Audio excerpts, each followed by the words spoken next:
SK Soft. A transformação digital da sua empresa já não precisa de ser um problema. A SK Soft é uma empresa especializada em acompanhar a transformação digital das empresas e a melhorar os sistemas informáticos já existentes. Desenhando soluções inovadoras de acordo com as suas necessidades, a sua empresa ficará pronta para qualquer desafio nesta nova realidade. Aceda a www.sksoft.pt para construirmos uma solução informática à sua medida. A série do podcast do Cenas 8 livros que foram temáticas como soft skills e para quem está a fazer as coisas possa ser.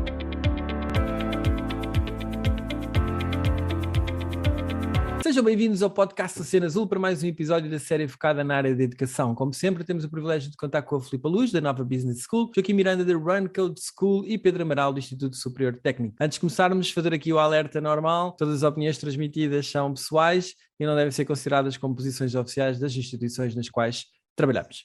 Meus caros, bem-vindos. Já não é a primeira vez, em 2022, mas já estávamos aqui com um interregno grande. Os parabéns aqui ao Joaquim Miranda, que é o mais recente pai aqui do grupo. Está com uma... Vê-se pela cara dele que tem tido... impecável. Ele pôs o filtro que agora tem o Zoom. Que é... Eu estou só a fazer presenças, vim cá só a fazer presenças, não vou falar muito. Muito bem. Bom, vamos saltar para os temas de atualidade já para perceber o que é que anda aí no mundo da educação. Filipa Luz, fala-nos então das novas tendências da China. O que é que se passa na China? Porque é que eu achei que podia ser interessante trazer aqui alguns números e falar um bocadinho sobre isto. Portanto, só para dar aqui algum contexto, que não sei se toda a gente terá essa noção. Portanto, a China obviamente é uma potência mundial, não é? Isso ninguém tem dúvidas, tem apresentado a maior taxa de média de crescimento do seu PIB, portanto neste momento tem uma média anual de crescimento na casa dos 7% anualmente, portanto isto vai escalando, e como tal é também a nação que tem o maior sistema de educação do planeta. Não sei, só para dar aqui alguns figures mesmo, tem mais de 260 milhões de alunos, ok? Isto é sempre aos milhões, tem mais de 15 milhões de professores e para cima de 500 mil escolas. Quando olhamos então para o ensino superior, que obviamente é uma área que me é mais querida, tem tido uma expansão enorme, como sabemos, as taxas de matrícula no ensino superior têm vindo a escalar imenso nos últimos anos, e é interessante quando olhamos que neste momento a China tem 2.700 instituições do ensino superior. Só para ter aqui um termo de comparação, nós em Portugal atualmente temos 320 e poucas instituições de ensino superior, portanto dá para ter aqui uma noção. Passando esta fase do contexto, não é? O que é que eu acho que é importante trazer este tema e falar um bocadinho sobre isto? No arranque deste ano letivo, e foi notícia na altura, mas agora tem vindo a ser bastante falada ainda em alguns meios que trabalham as temáticas da educação, no arranque do ano letivo, não sei se estão a par, mas sobre as diretrizes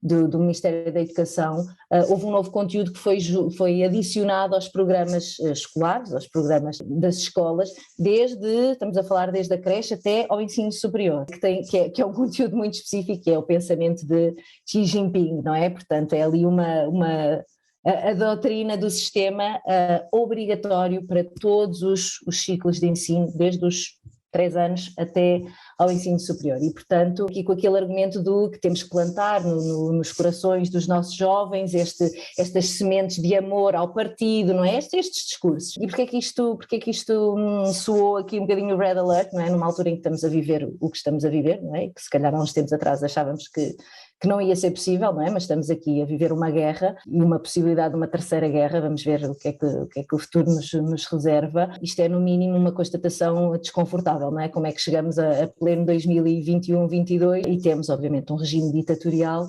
que consegue fazer isto e consegue implementar este tipo de políticas, não é? Que balizam muito e moldam muito aquilo que é a educação e a formação e os valores de base de um universo que, se recordarmos aqui o contexto que eu acabei de dar, não é? Estamos a falar de milhões e milhões de jovens e, portanto, enquanto numa Europa se calhar mais ocidental e estamos a trabalhar e a discutir, como já discutimos aqui noutros episódios, o futuro da educação, como é que conseguimos mudar também para as soft skills, outras competências, temos uma potência enorme do outro lado do mundo que está a trabalhar estes valores ditatoriais e estes regimes, e portanto era um bocadinho neste sentido em que estamos a viver uma guerra, não é?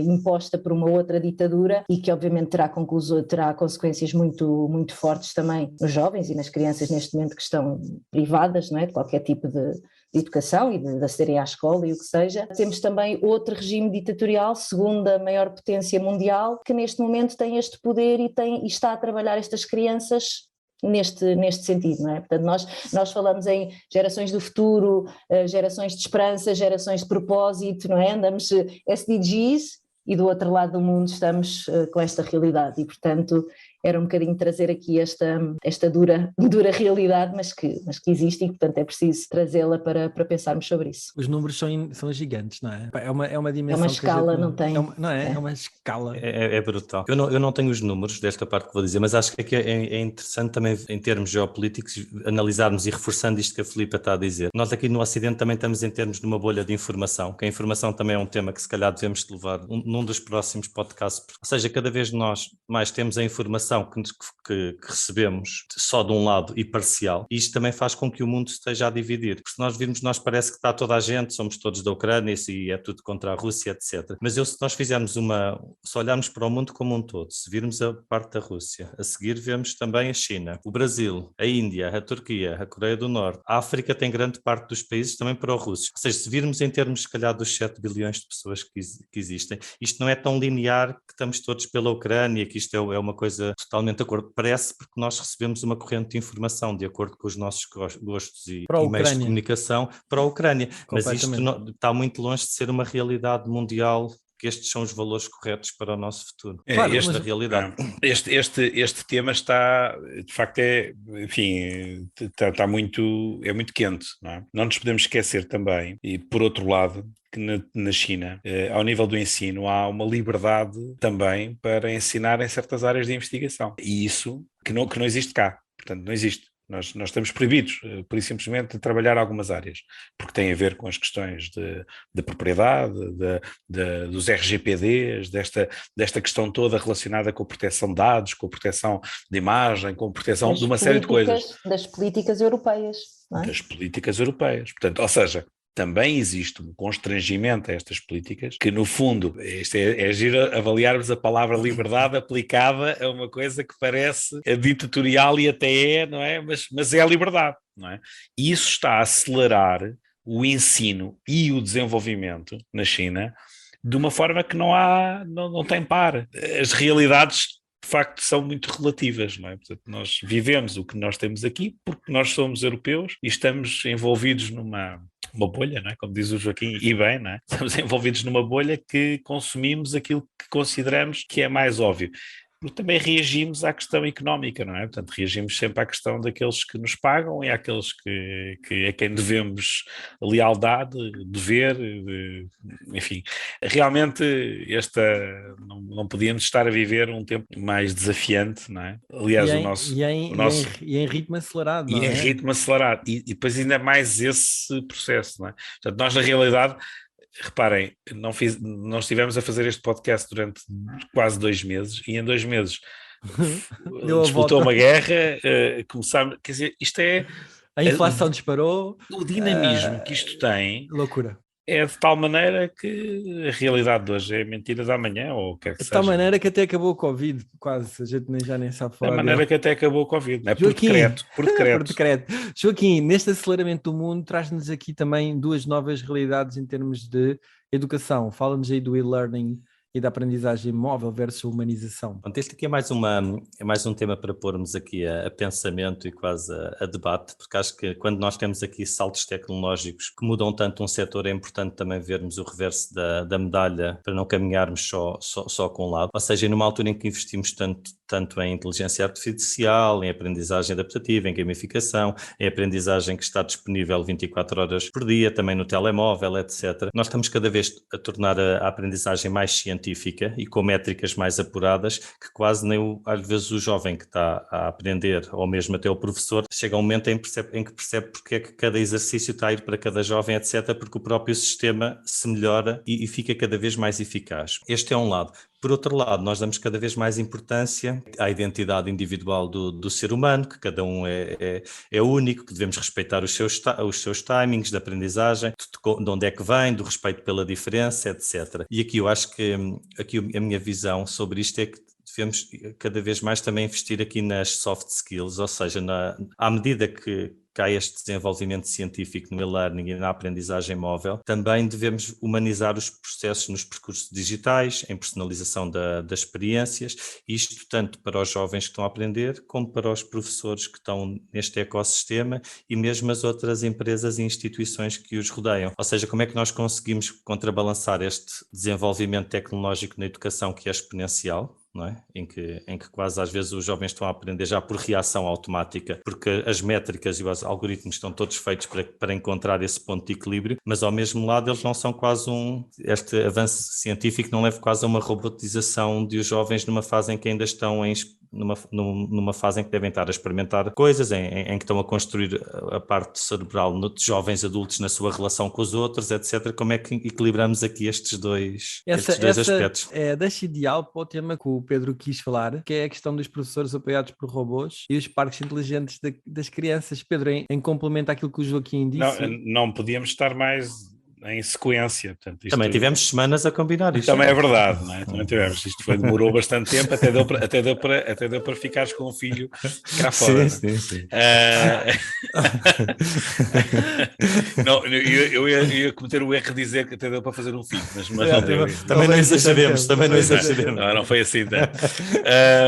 Sim, eu salientava que este tópico que eu trouxe aqui e que vem exatamente na sequência que o Joaquim colocou, porque é um desafio, também está suportado num relatório da OCDE, que eu tive a ocasião, que há cerca de quase, se calhar há um mês atrás, de o ler com um bocadinho de atenção.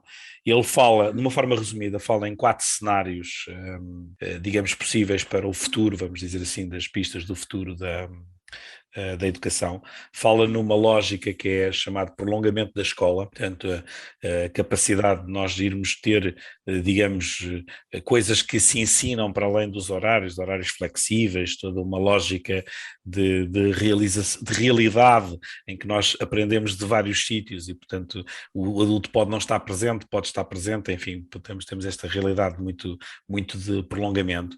O problema da falta de docentes e o problema da falta de formadores, portanto, a falta de pessoas cada vez mais capazes de fazer o ensino tal qual como nós o definimos. Portanto, a população aumentou, as exigências aumentaram e, portanto, passámos a não ter pessoas suficientes. Portanto, a falta de docentes dá origem a um cenário que é aquilo que eles chamam de educação subcontratada, que é uma coisa assim um bocadinho polémica, eu diria, que não é assim uma coisa muito, muito normal, mas que depois de percebido o porquê desse cenário, percebe-se que de facto aquilo acaba por haver aqui um caminho que está a originar isto. Aliás, a educação subcontratada, no fundo, é a extensão e o prolongamento dos nossos explicadores também, daquelas pessoas que nós, ao fim e ao cabo, utilizávamos para dar aquela informação adicional, e não é só prolongada, mas também a informação adicional que não era dada nas aulas.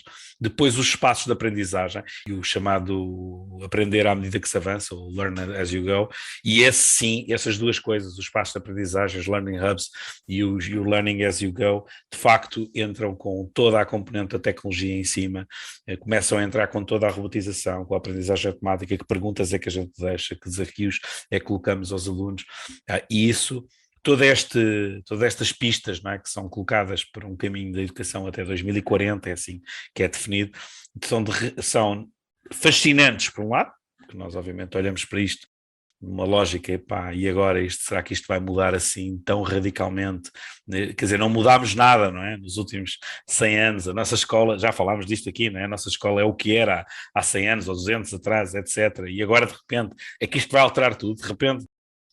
E eu estou com alguma ideia que sim, isto agora vai mesmo mudar, isto agora vai ter mesmo este impacto e, portanto, nós temos que nos preparar. Não sei como é que nós falamos aos nossos professores para se adaptarem a dar o ensino da matemática, do português, da física, da química, do que quer que seja, da filosofia, enfim, mas de facto as coisas vão ter aqui uma alteração e eu não estou a dizer que é para melhor ou para pior agora, porque nem eu sei conseguir percepcionar qual é que vai ser o caminho, mas de facto... Começa a haver modelos alternativos, eu acho que vai ser complementar, Pedro. O caso de sucesso do Tim Vieira com a Brave Generation Academy é um caso típico, ou seja, eles criaram todo um sistema complementar ao ensino tradicional, mas que permite a alguns alunos que eventualmente não se enquadrem tão bem no sistema de ensino tradicional de ter uma alternativa à medida deles, onde eles podem fazer os seus horários, decidir quais são as matérias, ter os seus learning centers, onde podem ir fisicamente estar, eles é que definem os horários em que vão, e depois tem lá um facilitador e tem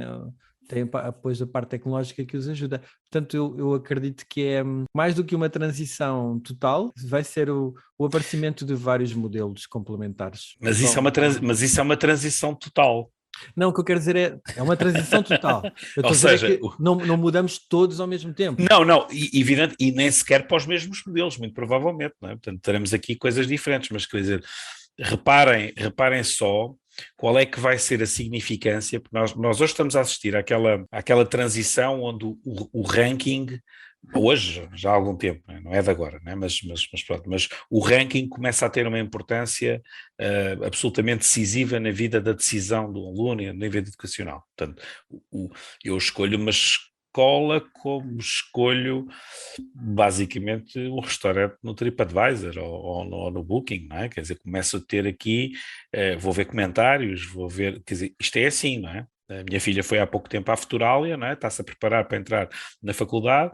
E quer dizer, o tipo de perguntas que fazia era tipicamente do TripAdvisor, não é? Quer dizer, dá-me lá aí os pontos positivos, os negativos, as estrelas, quer dizer, estamos quase nesse nível, não é? Mas tu não vês que isso também possa, ao mesmo tempo, ajudar obviamente há um ranking, e as pessoas querem os mais altos do ranking, mas ao mesmo tempo não te ajuda também a perceber qual é a escola certa para ti? Eu acho que esse mindset vai existir, não é? Portanto, o mindset de irmos cada vez mais caminharmos para aquilo que nós realmente consideramos que vamos fazer a diferença, eu acho que isso é uma coisa que me parece que vai ser tendência para existir, cada vez mais. Eu vejo os miúdos e muito interessados em perceber claramente porque que vão para aquele curso, não é? Portanto, digamos, as dúvidas existenciais que a minha filha e as amigas têm, e os amigos, não é? É exatamente esse, não é? Portanto, não existem aquelas coisas como nós tínhamos antigamente e como eu teria antigamente, que é desde que eu vá para a engenharia está tudo bem, desde que eu vá para não sei o quê está tudo bem. Isso já não é assim. Portanto, eu já quero estar dentro de uma segmentação e depois fazer a diferença em qualquer coisa lá mais à frente. O que eu acho é que, portanto, a primeira transição dos rankings, portanto, nas escolhas dos rankings e da tentativa de encontrarmos onde é que nós nos podemos ajustar, para uma situação como é a de agora, não é? Em que o ciclo de estudos vai ter que... Porque hoje temos uma coisa que se chama ciclo de estudos, não é? Que depois também tem uma acreditação, e a acreditação é que diz se eu tenho o primeiro ciclo, se tenho o segundo, se tenho o terceiro. Portanto, tudo isto vai ter que se adaptar, não é? Portanto, o próprio sistema de acreditação, de ciclos de estudo, etc., vai ter que adaptar. Como é que ele se adapta? Vai se adaptar dos dois lados, não é? Portanto, top-down e bottom-up. Portanto, vai ser um bocadinho assim, não é? Isso eu concordo contigo. Mas vai ter que se adaptar. E agora vai mesmo ter que se adaptar. Ou seja, enquanto a gente viveu durante um conjunto de anos muito alargado, sem ter essa necessidade de adaptação, agora há de facto essa tendência para se adaptar, não é? Nós não trouxemos ainda. Vai mudar. Bom, eu não sei se o Joaquim, obviamente, está a viver isto porque foi pai agora, então está a viver a vida altamente acelerada. Mas a sensação que dá é que estes 2 anos que a gente viveu, com Covid, agora com a guerra, o processo de inflação, a mudança completamente de comportamentos, parece que isto está tudo a uma velocidade tão grande que muda completamente o paradigma de tudo aquilo que a gente estávamos habituados para aquilo que agora se põe em causa, a maneira como a malta mais nova está a chegar, parece que põem tudo numa outra perspectiva, não sei, parece que aquilo que a gente tinha como dado certo, como o padrão e que era por ali, parece que perdeu-se esse sentido de orientação, parece que há muito mais possibilidades agora. Claro que vão-se cometer muitos erros, calculo que vai-se experimentar muito e vai-se errar muito.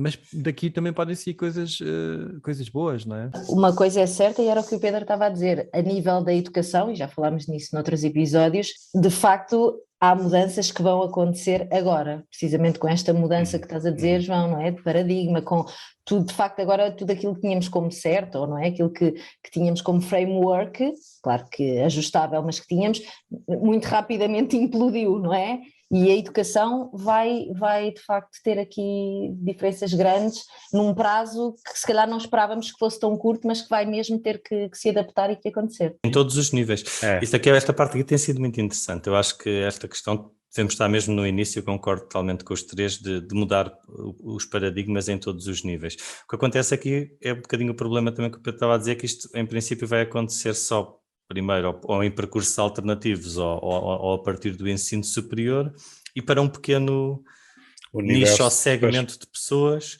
que são as que já estão mais próximas desses centros, que já têm famílias mais estruturadas e que as apoiam nisso, etc. Aqui até vai ser depois, daqui a uns anos, aqui a questão é como é que se vai abrir isto a uma percentagem significativa de pessoas. Porque o que acontece é que estas universidades, e nós em Portugal ainda por cima, as propinas são caras, mas são muito baratas face ao nível internacional, não é? Pagamos aqui às vezes para estar em universidades de excelência, de ponto que qualquer pessoa quer vir quase do mundo, então pagam-se, que eu não sei bem, mas 800 euros por ano ou uma coisa do género, ou seja, não, são valores baixíssimos para o que é transmitido, mas por outro lado também tem que ser um acesso a um grande número de pessoas, mas esse acesso também não vai acontecer só com a oferta existente, não é? Por isso, ou seja, há aqui muitas coisas que têm que ser equacionadas. Sim. De como é que podemos conjugar estas coisas todas. E temos também a questão do aumento do fosso, não é? Porque também todos estes novos paradigmas e depois com a vinda da tecnologia, normalmente os mais privilegiados têm mais acesso, não é? Os menos privilegiados menos acesso têm, portanto ainda cria-se aqui um bocadinho um fosso maior.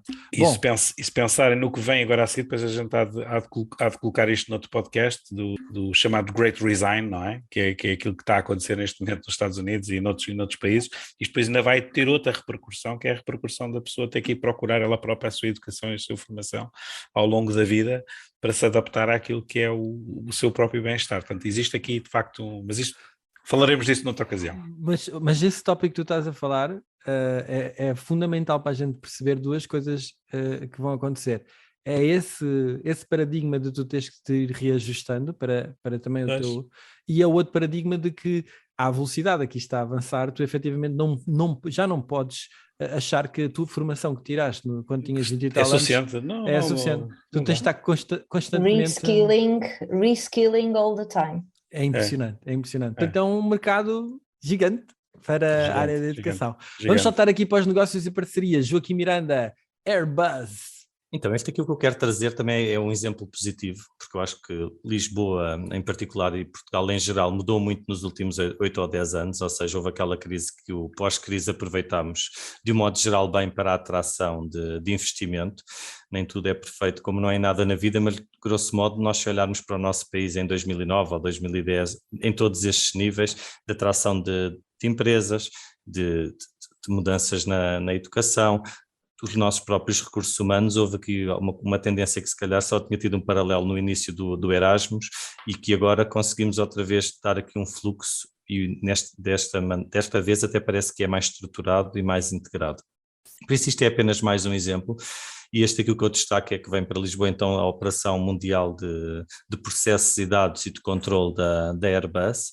E também é interessante porque ele já tem um centro em serviços onde já trabalham cerca de 130 pessoas de 21 nacionalidades e agora querem passar para 800 pessoas até 2025. Depois daqui dentro disto, também querem fazer parte disto deslocações para cidades médias, penso que vão começar fala-se em Braga e em Coimbra, uma do centro e uma do norte. E que também têm feito grandes articulações, tanto com o IFP como o ICEP, para os diferentes tipos de pessoas que andam à procura. Por isso aqui o que eu queria mesmo era destacar que continuamos aqui a atrair empresas diferentes, instituições diferentes e isso é sempre positivo. Muito bons sinais, não? São muito bons sinais nesse aspecto. Saltando do hub de Airbus para o hub de educação, Pedro Amaral. Opa, sabem que eu tinha escolhido este tema porque apanhei um artigo de 2015 de um político que fez um artigo no Público, portanto em 2015 resultante daquilo que era o Hub de Inovação Educativa em Portugal, portanto, ou seja, numa lógica de promover a possibilidade de Portugal ser um país que fosse claramente constituído como um país de referência para vir aprender, portanto, para vir formar e para vir para se desenvolver. Passaram 7 anos, não é? E depois fui pesquisar um bocadinho aqui na internet se existiam efetivamente iniciativas desta natureza. Portanto, a Airbus vem para Portugal, não sei quem vem para Portugal, enfim, uma série de coisas, de entidades e de empresas que vêm para Portugal, mas alguma das nossas instituições, há alguma coisa que me leva a crer que Portugal possa também colocar-se cá dentro, de facto, como destino de educação. Bom, entretanto, surge e bem a nova SBE, que modela-se no sentido de desenvolver o seu trabalho, mas que se foca, na minha opinião, enfim, isto agora entramos aqui no regime das opiniões, se foca essencialmente com uma lógica de atrair, digamos, uma componente internacional educativa muito forte, portanto, e daí que estipule e estude, do ponto de vista do seu business plan, aquilo que são as propinas que tem para pagar, no fundo, para conseguir ir buscar aquele que é o material de onde as pessoas que têm os financiamentos e fundos para isso, portanto, nomeadamente Norte da Europa e outros que tais, também, obviamente, também tem que se preparar para tudo o resto, mas quer dizer, e não é com a exceção da nova SBE, a SBE tem isto como modelo de negócio, portanto, é o que quer fazer, mas na realidade não vimos constituir-se em Portugal uma força,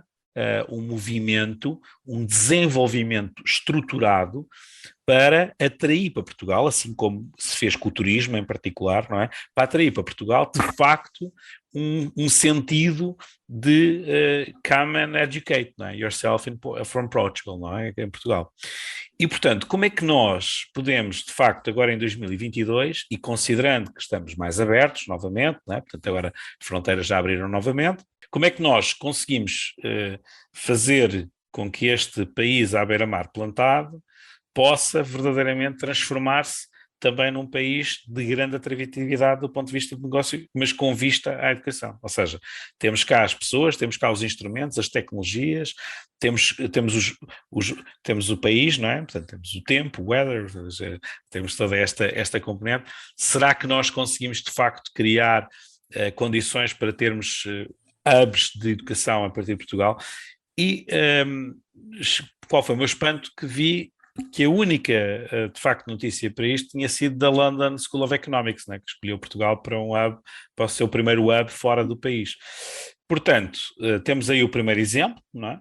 Não estou agora não quero saber das concorrências, para nada, também podem vir exemplos de outras universidades para técnica, etc., diferente, mas, de facto, podemos rapidamente ser vistos como um país onde, quem sabe, grandes instituições e grandes organizações internacionais possam vir, de facto, oferecer a sua formação.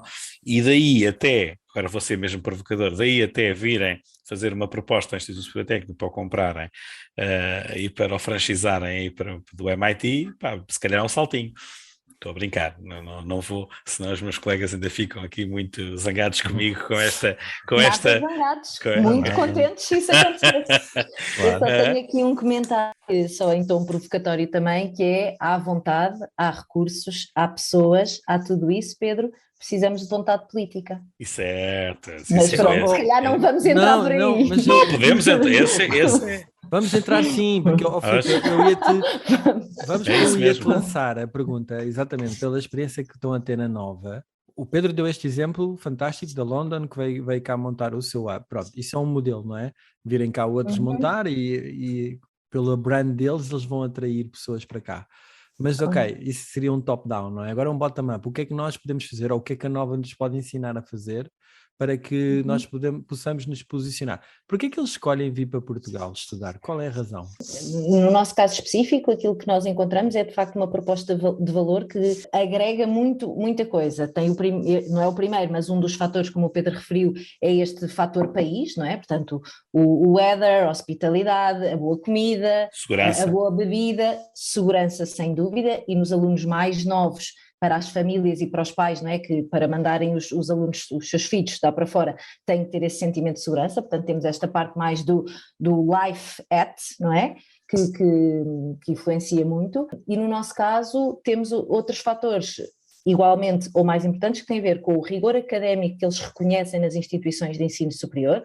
Portanto, são ranqueadas, estão nos rankings, no caso das business schools, no Financial Times, mas outros são escolas acreditadas pelas Equis da vida, as AMBAs, as QS, portanto, têm um rigor académico reconhecido internacionalmente, isso dá muito valor, e depois têm uma proximidade, e já conseguiram, a maior parte das escolas tem uma proximidade muito grande ao mundo corporate. corporate. E noutros países isso não acontece. Portanto, noutros países continuam a ter modelos de ensino universitário muito focados na parte mais teórica dos modelos académicos e de rigor inquestionáveis, mas depois eles sentem falta desta parte mais applied, não é? De que impacto é que podem mesmo ter, quer a nível das empresas, quer um impacto também social, ligado aos SDGs, ligados à sustentabilidade, aquilo que falávamos um bocadinho, se calhar no início ainda em off, deste mindset do que impacto é que eles querem ter no futuro, não é? Se calhar não é trabalhar numa empresa tradicional, mas é ir fazendo projetos que têm impacto em diferentes áreas, em diferentes setores, para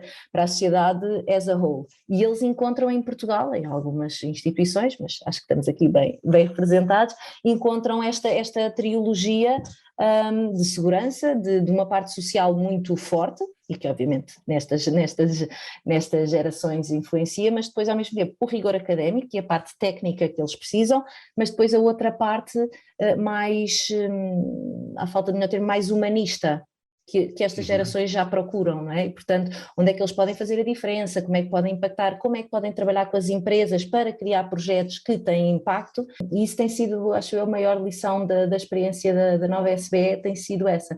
Neste momento, a maioria dos nossos alunos é internacional, estamos a falar de 65% dos alunos. Mas deixa-me colocar esta pergunta. Eu assumo, empiricamente, não tenho nenhum dado, que um dos fatores que, quando se escolhe uma faculdade, será depois na probabilidade de eu ser recrutado, ou seja, naturalmente os grandes corporates vão buscar. Obviamente nós sabemos que aqui em Portugal o brand no caso das vossas duas instituições, o Técnico e a Nova, são top, não é? Mas a pergunta é, e para um aluno de fora, um aluno internacional, será que ele considera que, por exemplo, ele quer ir trabalhar para Londres, para a Big City ou whatever, e será que ele considera que apostar em ter uma formação em Portugal lhe vai abrir a porta lá para fora? Estamos nesse patamar ou isso está fora de questão porque não é o caminho, não é a estratégia?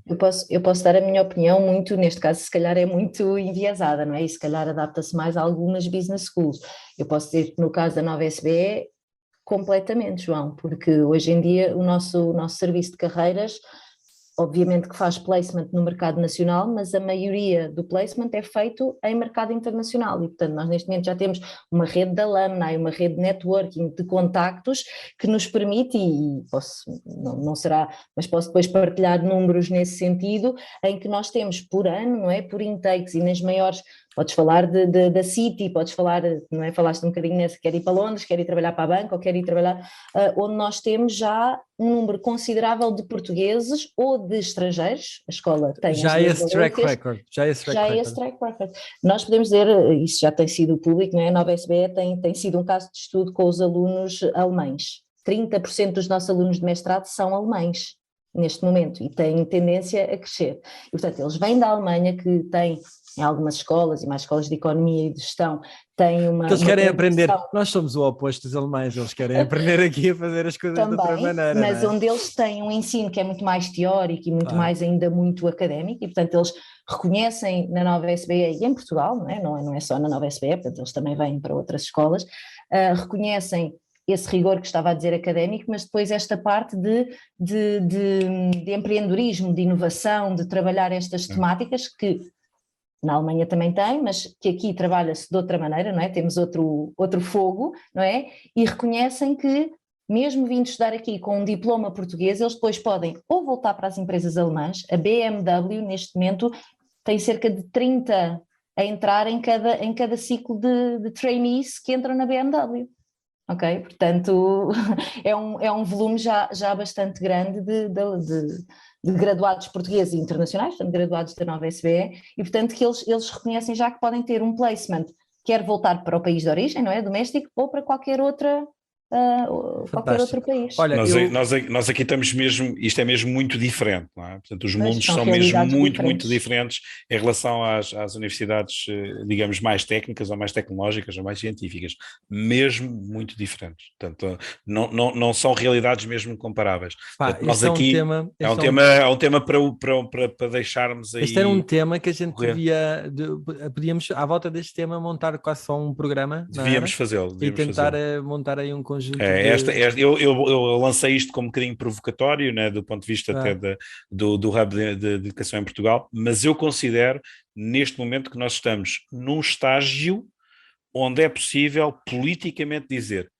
vamos em frente. E falando em ir em frente e a surfar a onda social, a Filipa Luz traz-nos a Surf Social Wave. O que é isto, Filipa? É mais uma estratégia de angariação de...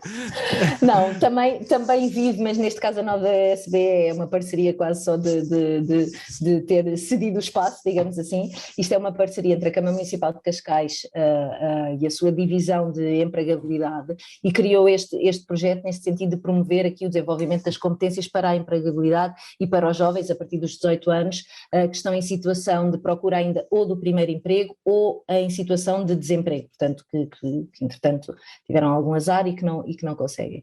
E é um programa que é totalmente gratuito, que decorre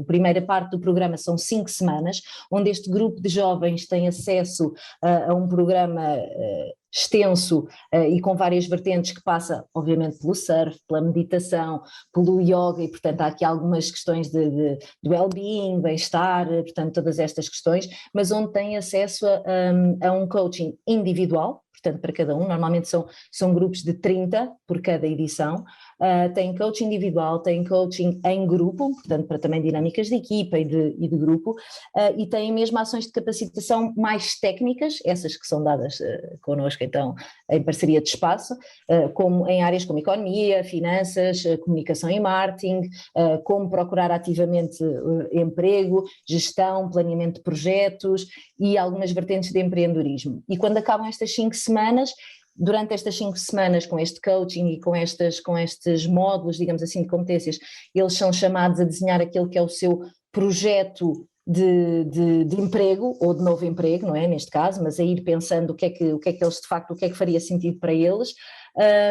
E no final tem uma sessão chamada, que se chama, obviamente o programa está todo relacionado aqui com o surf, que se chama Deep in the Ocean, onde eles podem ainda usufruir de 16 semanas, portanto aqui já é uma coisa de mais longa duração, podem usufruir de sessões de mentoria para continuarem a desenvolver o seu projeto e para implementarem esse projeto, no sentido pode ser de criar o seu negócio, de perceber mesmo a que empresas é que têm que ir e falar e mostrar, mesmo empresas que não estejam a contratar, mas onde eles proativamente podem fazer o seu pitch e o seu case de porque é que poderiam acrescentar valor naquela empresa. É um programa que tem tido muito bons resultados, é muito giro, depois deixamos aqui o endereço, porque é um projeto muito giro e muito diferente, obviamente tem aqui uma vertente do surf que é muito interessante, mas que tem tido muito bons resultados a nível da empregabilidade e de dar aqui, para alguns dos jovens que têm feito este programa, dar aqui um twist quando estão meio perdidos, ajudá-los aqui também com a questão da meditação, o surf e essas questões, e encontrar aqui um novo rumo. Portanto é uma parceria que eu acho que é muito interessante de conhecerem.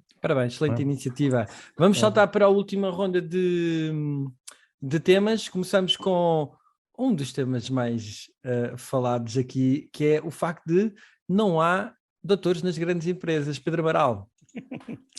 Bem, nós já tocámos neste ponto, depois não o desenvolvemos mais, e eu resolvi trazer isto a partir de uma notícia que saiu, penso eu, no Diário de Notícias, acho eu, já foi ali à volta de... Já não sei se, já nem sei bem onde é que foi, mas há uma notícia qualquer de Rádio Renascença, é isso que é, pronto, eu fui tirá-la nesse sítio, e é nessa notícia, que até foi, digamos, de uma relação com o presidente da Faculdade de Ciências, havia aqui foi debatida esta temática de que se estaríamos ou não a gerar demasiados doutores e doutorados, e que os doutorados depois não conseguiriam encaixar dentro das empresas. Será que as empresas pedem ou não pedem os doutorados? Será que estamos a formar os doutorados certos ou não estamos?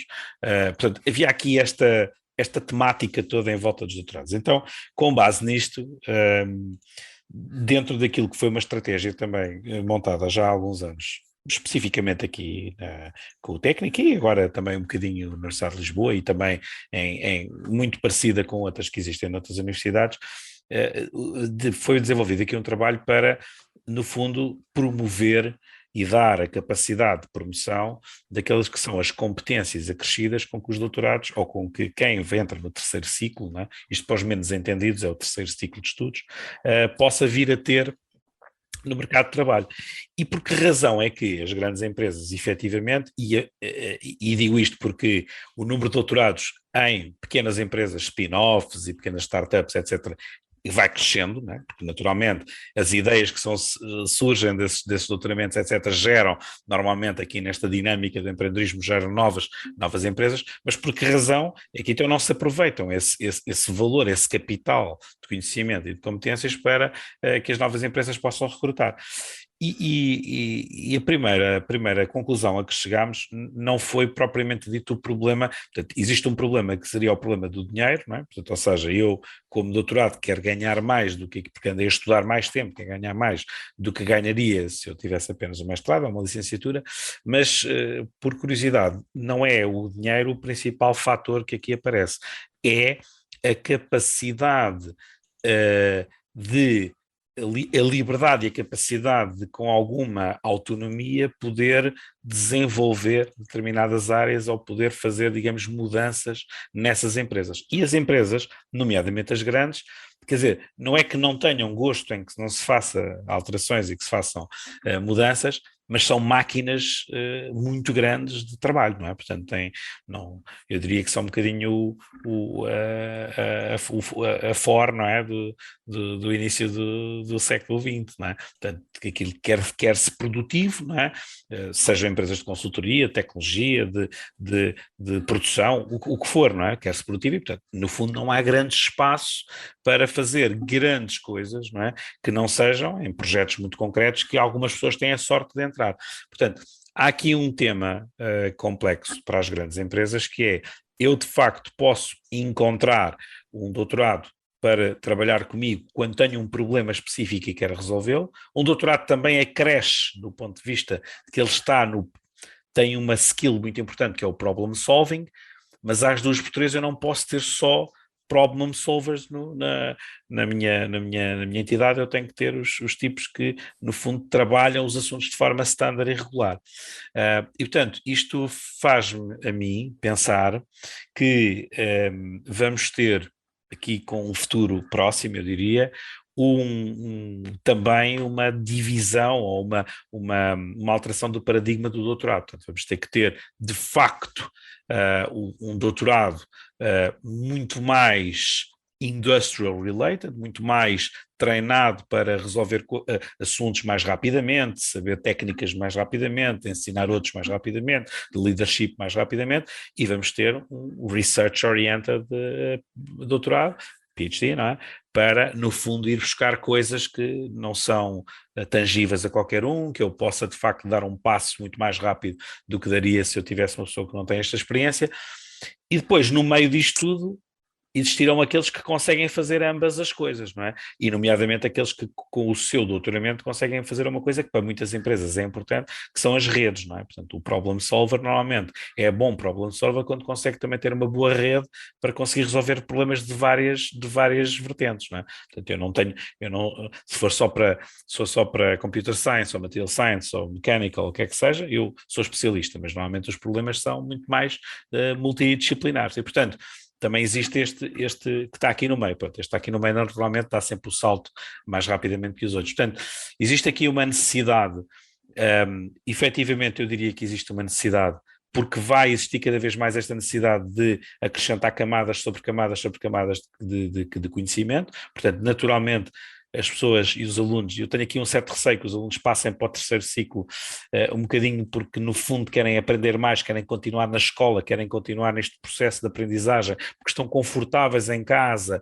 porque não precisam de ganhar dinheiro, porque os pais vão-lhe pagando as coisas todas, etc. Porque a experiência até pode ser internacional ou mista, e portanto eu continuo a viajar e continuo a fazer aqui uma série de coisas, isto intelectualmente a mim satisfaz-me, mas no fundo, eu tenho que perceber que há um dia em que aquilo que eu estou a fazer tem que ter uma repercussão, e portanto isto tem que tender aqui para um equilíbrio que eu não sei exatamente qual é, mas que neste momento é relativamente sensível, porque de facto não existem doutorados nas grandes empresas, porque eles querem pessoas que executem, não é? E que tenham o problema resolvido rapidamente, mas que não precisa de complexidades muito grandes para resolver. Era isso mesmo que eu te ia perguntar, se não havia da parte dos alunos esse receio ou essa zona de conforto em questão e que, ao fim e ao cabo, depois vão perpetuando, não é? E acabam Pois por não fazer a transição. isso é natural que aconteça, e eu acho que cada vez mais isso está a acontecer, e portanto, mas ao mesmo tempo, a questão da competência também digamos, há aqui um misto, não é? Isto é aqui um misto, não é? Portanto, eu estou confortável, mas ao mesmo tempo eu sei que sem aprender mais qualquer coisa, não me vou diferenciar, portanto, há aqui de facto um misto entre uma coisa e outra.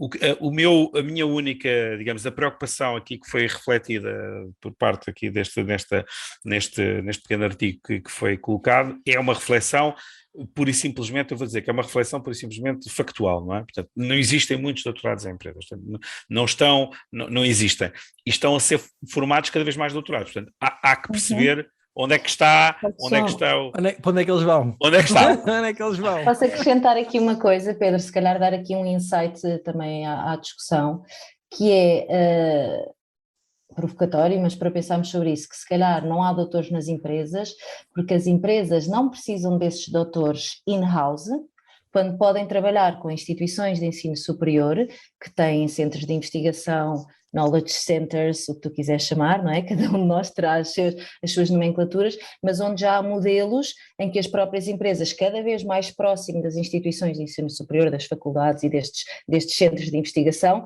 podem lançar os seus projetos, os seus problemas, as dinâmicas que querem ver respondidas, têm um grupo de investigação com alunos, grupos multidisciplinares, whatever, a trabalhar aquele problema, têm uma solução quase num modelo de consultoria, não é? Tem ali o seu projeto resolvido, volta a solução para a empresa e, portanto, tiveram os doutores a trabalhar no seu projeto e na sua questão, mas não houve esta necessidade de trazer in-house, porque podem trabalhar com algumas, pelo menos algumas instituições de ensino superior para fazer este trabalho.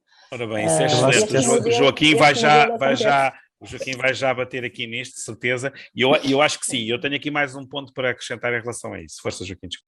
Não, o que eu ia dizer era precisamente, acho que este tema é muito interessante.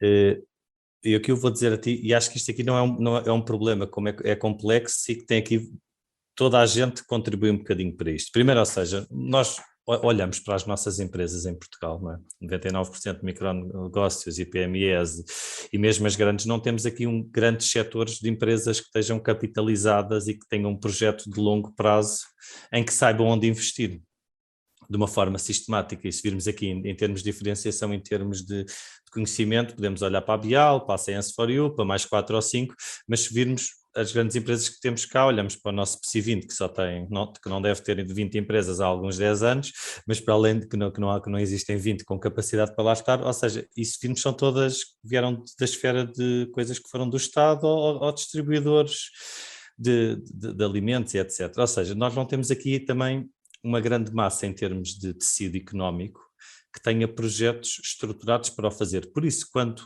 as poucas vezes em que o tem, acaba por fazer parcerias com quem já tem essas infraestruturas montadas, porque eles nem têm esse foco, nem sabem como é que vão de fazer, de ter lá um conjunto de doutorados a fazê-lo sistematicamente, alinhados com o que são os objetivos estratégicos da empresa para daqui a 10 ou 20, sem ser o Portela na Bial, que fez isso de uma forma extraordinária. Eu estive aqui a pensar em 20 ou 30 empresas grandes portuguesas e não vejo quase nenhuma a fazer isso sem ser através de parcerias. Não há. Ou seja, mas Joaquim, a questão das parcerias é uma questão muito sensível, porque a questão das parcerias, se tu pensares bem, e eu vou ser assim um bocadinho duro nesta minha mensagem, não há nenhuma empresa que queira pagar verdadeiramente o valor que está dentro de uma universidade ou dentro de um centro de investigação. Não há. Só da pequena parte que lhe dá jeito, o que é impraticável a médio e longo prazo, não é? Pronto. E, portanto, se nós pensarmos que o que é que custa verdadeiramente ter um centro de investigação, o que é que custa ter uma equipa, o que é que custa ter as pessoas a se desenvolverem, a publicarem os artigos porque têm que desenvolver qualquer coisa, porque têm que pensar as coisas, porque têm que analisar, têm que aplicar, isto é do valor tão grande que depois só há uma alternativa. Projetos subsidiados, mas e que vou-te dizer que não é muito diferente de Portugal, da Alemanha ou da Espanha, okay? Não é muito diferente, Não é mesmo muito diferente. Eu diria que os outros países só têm às vezes uma vantagem porque as estruturas, por exemplo, privilegiam o cofinanciamento, não é? Tu podes ter um projeto que de facto é financiado uma parte pela União Europeia, outra parte pela cidade, outra parte pela região, outra, o que quer que seja, não é? Até pela empresa. Portanto, a coisa consegue-se montar desta forma. E, portanto, naturalmente, os centros de investigação, universidades e os centros de investigação, estão aqui as coisas muito ligadas nesse prisma, e tendo em consideração que estamos a falar na Europa, vou excluir aqui um bocadinho o Reino Unido, na Europa, onde o nível, digamos, de tuition e de pagamento das propinas não é muito elevado de modo geral, quer dizer, na Alemanha, com honrosas exceções, até é grátis estar nas universidades, ou praticamente, não é? Portanto, no fundo, aquilo que acontece é que eu recorro à universidade, mas recorro porque tenho meios para reduzir o valor daquilo que vou obter muito mais abaixo daquilo que eu devia verdadeiramente colocar. E isso depois gera, para mim, uma assimetria muito grande, porque no fundo nós depois acabamos por ficar, também vou ser um bocadinho duro nesta minha intervenção, ficamos aqui com um bocadinho com as migalhas, não é? E as migalhas são, muitas das vezes, dadas em duas componentes. Uma, pagando-nos o que tem para pagar com o projeto a cofinanciar o que for necessário. A outra, com um discurso que tipicamente advém daquela coisa da responsabilidade social, onde a gente diz, pronto, vamos ajudar a universidade, vamos lá fazer aqui um programa, vamos lá estabelecer aqui um protocolo. A responsabilidade social nem sequer deveria ser para estes casos, mas pronto, esse é outro tema. Ora, muito bem. Aqui mistura-se muito responsabilidade social, que dá para tudo, para coisas que se têm utilidade prática em termos. Isso estou totalmente de acordo. Por isso essa é a questão das empresas, eu acho que tem esta questão que tem que melhorar.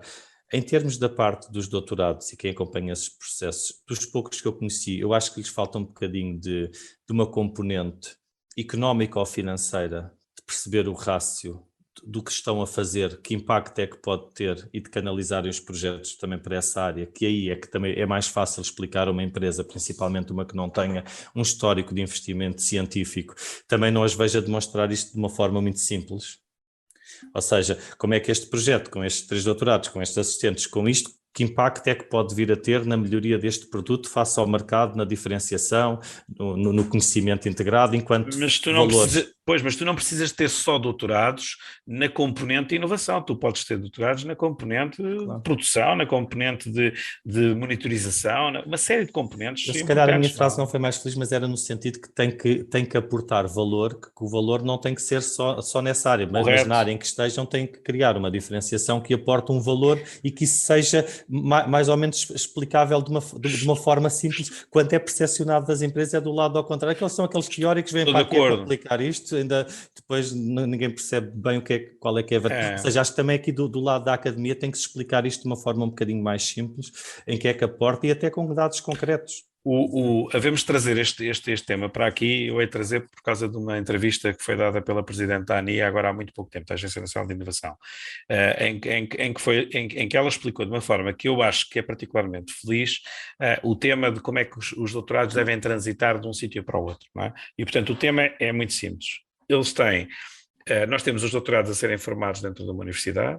Estes doutorados são primeiramente contratados por um centro, vamos chamar-lhe um centro de interface, que é principalmente financiado por desafios das empresas, e aqueles que forem bons e que estiverem lá a desenvolver e a fazer aquilo que é verdadeiramente diferenciador, são contratados a seguir pelas empresas para irem para as empresas fazer. Portanto, isto é a transição natural e, portanto, aquilo que tem que acontecer é que este ciclo tem que se começar a produzir, tem que se começar a construir. Portanto, não só eu não tenho que ter medo de perder o meu doutorado que está dentro da minha universidade, porque me está a fazer o jeito, porque está a fazer projetos de investigação, porque ele tem que estar dentro de um centro que tem que estar a fazer esse trabalho aplicado a seguir, como também eu dentro desse meu centro tenho que saber cativar os próxima geração que vem para que aquela possa passar imediatamente para as empresas. Eu tenho que cativar as empresas a quererem capturar as pessoas. Eu tenho que saber, ao contrário de eu ficar triste porque ele se vai embora, eu tenho que ficar muito contente porque ele já foi trabalhar para a empresa e ele, portanto, está muito melhor e está a fazer aquilo que andou aqui a fazer do ponto de vista de valor, está agora a colocá-lo dentro da empresa. E assim pode levar outra, tal ecossistema Exatamente. É isto. E eu só para terminar este ciclo, que eu acho que esta questão das empresas, que falei primeiro a seguir, da academia, e depois eu acho que aqui também o Estado, neste aspecto, também tem uma coisa pode ter aqui um papel fundamental, porque nós somos um micropaís, numa economia aberta ao mundo, pelo que pode ajudar, junto com as empresas e com as universidades que temos, a escolher algumas áreas e aí a criar uns processos em que simplifique estes processos de adesão a um lado, mas com um objetivo estratégico mais finalizado. Ou seja, eu acho que esta trilogia... Comecei pelas empresas, fui à academia, e a parte é que deve ser criado. Agora, por exemplo, que é o meu último tema também, mais por causa disso, temos a 5G, temos etc. Ou seja, nós temos que fazer coisas que aquilo que andamos a criar em termos de infraestruturas e que andamos a investir na educação e que temos potencial de empresa, devemos fazer a trilogia porque nós senão andamos aqui a disparar para todo o lado. Uma pequena economia aberta que anda a disparar, a fazer micro coisas e depois há ali um caso de sucesso que não está ligado, etc. É muito complicado que nos afirmemos assim de uma forma tão aberta em todas as áreas. Precisamos de foco. Grande participação. Temos que olhar para tudo e depois ter aqui um foco em 2 ou 3 áreas. Filipe Luz, traz-nos aqui uma ferramenta europeia para diagnosticar o nível de inovação. Que é isto? Sim, portanto é aqui ligar aqui a nossa rúbrica de inovação. Não sei se já todos conheciam, porque esta ferramenta já tem alguns anos, mas é uma ferramenta da Comissão Europeia que está disponível em free access, em web-based, que permite diagnosticar o nível de inovação das instituições de ensino superior. Portanto, isto é uma ferramenta online, este HE Innovate, que está alojado na Direção-Geral da Educação e da Cultura em parceria com a OCDE, mas pronto, é uma iniciativa da Comissão Europeia, e é uma ferramenta onde permite que as organizações façam o seu self-assessment, digamos assim, do seu nível, não é? Do seu estádio de inovação, e portanto respondem e fazem este self-assessment, esta avaliação a uma série de statements sobre as suas atividades mais de inovação e de empreendedorismo, relacionadas com a liderança, com a gestão das equipas, com as relações que têm com as empresas, com startups, com todo o que seja o ecossistema de inovação que já pode existir ou não naquela organização, e portanto faz um diagnóstico e um assessment, e depois disso disponibiliza também, de uma forma free, uma série de formações, casos práticos,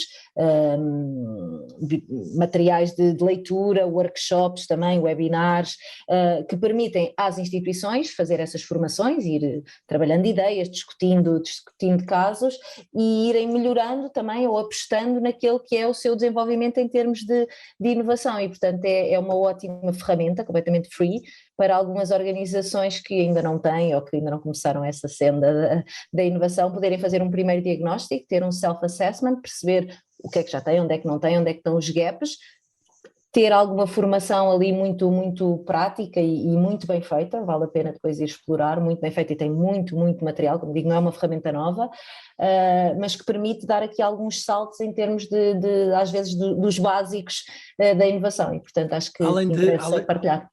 Além dessa, além dessa informação, ou aliás, além deles disponibilizarem essa formação nas áreas que eventualmente não estejam também. Os gaps.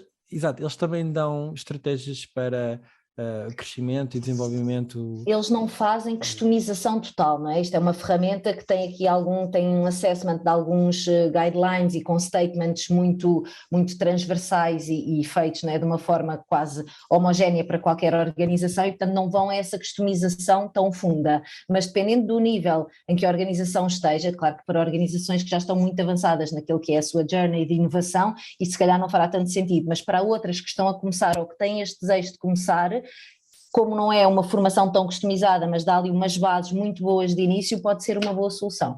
No nível de customização ou estratégias de ação já muito específicas, a ferramenta não faz. É quase aqui um primeiro para ajudar a algum nivelamento e para as organizações poderem ir todas juntas nesta senda da inovação. É muito mais bem. nesse sentido. E mesmo aquelas que já tenham começado era importante, porque ela é importante para fazer ali uma espécie de diagnóstico. Aquilo voltarem a fazer, exatamente. Aquilo, de facto, a ferramenta está muito bem construída. E é muito fácil de usar. É muito E interessante. o vosso assessment correu bem? Não estou autorizado a partilhar. É confidencial. Para finalizar, Joaquim, fala-nos aqui da Vodafone Business Conference.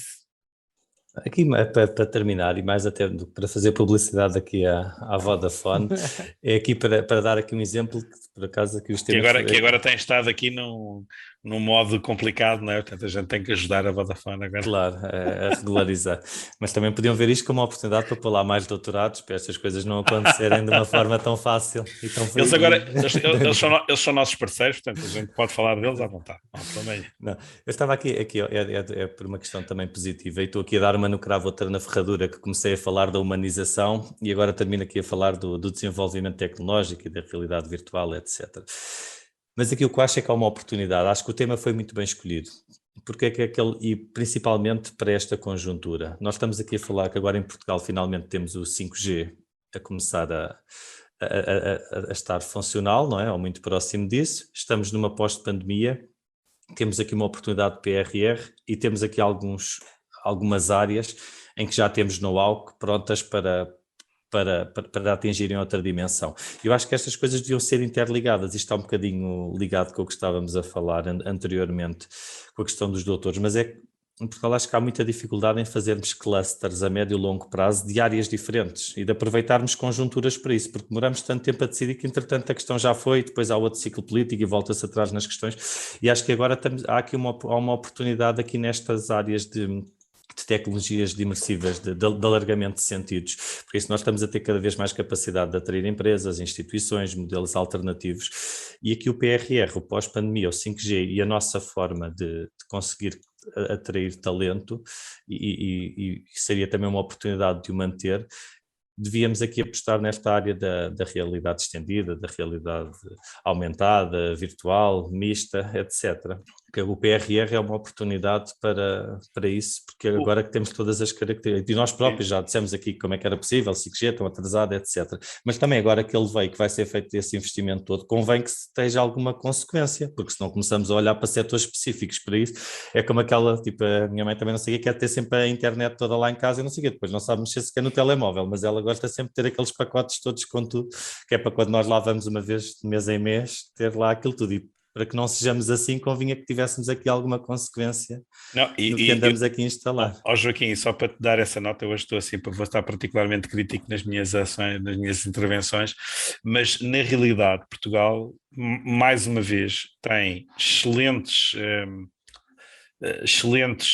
líderes do ponto de vista das ideias e da colocação de programas que ajudem a isso. Portanto, o Portugal Digital, né, que é um programa que existe em Portugal, está, na minha opinião, altamente bem estruturado até do ponto de vista das iniciativas, mas tem um problema muito concreto. Não é? Tem muito pouca gente, muito poucos recursos para fazer a execução disto. Isto tem que ser feito a sério. E quando eu digo a sério, nós temos que pôr o triplo, o quádruplo das pessoas pagas, não são bolseiros, tem que ser gente a fazer os trabalhos, né, para executar de facto este acompanhamento. Né? Portanto, uma das, por exemplo, lançou agora há pouco tempo, ou vai lançar, ou estamos a preparar agora há pouco tempo, eu estou envolvido no grupo de trabalho disto, dos test beds. Né? E os test beds têm uma relação que se quer muito próxima com algumas das tecnologias que nós estamos aqui a falar. Depois isto liga, por sua vez, a uma coisa que também já falámos aqui, que são as zonas livres tecnológicas, para podermos gerir um conjunto destes projetos. Ao mesmo tempo, isto tudo gira em volta dos centros de interface e dos Digital Innovation Hubs, que têm instrumentos. Isto é fantástico, mas isto é monstruoso. Não é? Isto é monstruoso. Isto é preciso muita gente para ajudar, de facto, a construir este ecossistema e a pôr o ecossistema a conversar uns com os outros e a conversar com os outros. Não podemos pedir às pessoas para fazerem isto que estão a... São as mesmas, não é? Eu não posso pedir a mim, que estou envolvido em 10... Não dá. Precisas de estrutura e de sistemas de accountability, senão corres o risco de não fechas o ciclo nem sabes o que é. Mas obviamente, e não temos que ter medo de gastar dinheiro com isso, quer dizer, disso custar dinheiro, porque isto é que é, este dinheiro não é dinheiro, este dinheiro é dinheiro precisamente para nós investirmos nisto, não é dinheiro, isto não é serviços, não é? Isto é mesmo para nós investirmos nisto. PRR deve existir para isso. Estou a ver, não é para aumentar uma máquina de coisas que já existem ou para aumentar aumentos, etc. Obviamente. E aqui o meu receio do PRR, e por isso é que eu volto a falar nisto. É que hoje não falei do PRR, embora gostasse muito de ter falado sobre isto, tinha aqui um indicador. E estavas num dia bom para isso. Estava num dia ótimo, mas não quis falar, hoje quis-me afastar desta do PRR. Fica para a próxima já.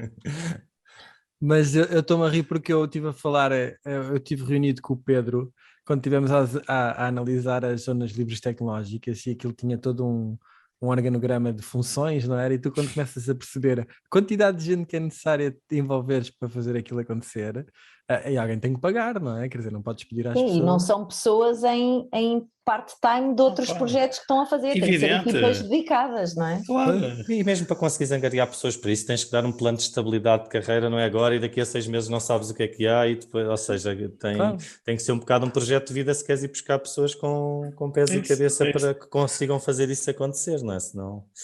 E é preciso tempo, porque imagina, esta coisa, nós sabemos como é que é para envolver empresas, para envolver universidades, etc., para fazer um ecossistema destes acontecer. É preciso tempo, é preciso energia, é preciso isso não acontece.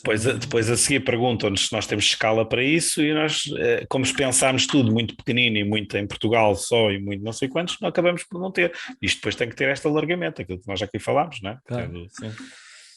É uma questão de visão. Meus caros, concluímos mais um episódio do podcast A Cena Azul com Filipe Luz, Joaquim Miranda e Pedro Amaral. Espero que tenham gostado e já sabem, esmaguem o botão de gosto, partilhem com os vossos amigos e subscrevam o podcast.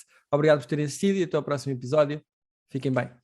A série do podcast A Cena Azul, 8 livros que foram temáticas como soft skills. E para quem está a fazer as coisas, possa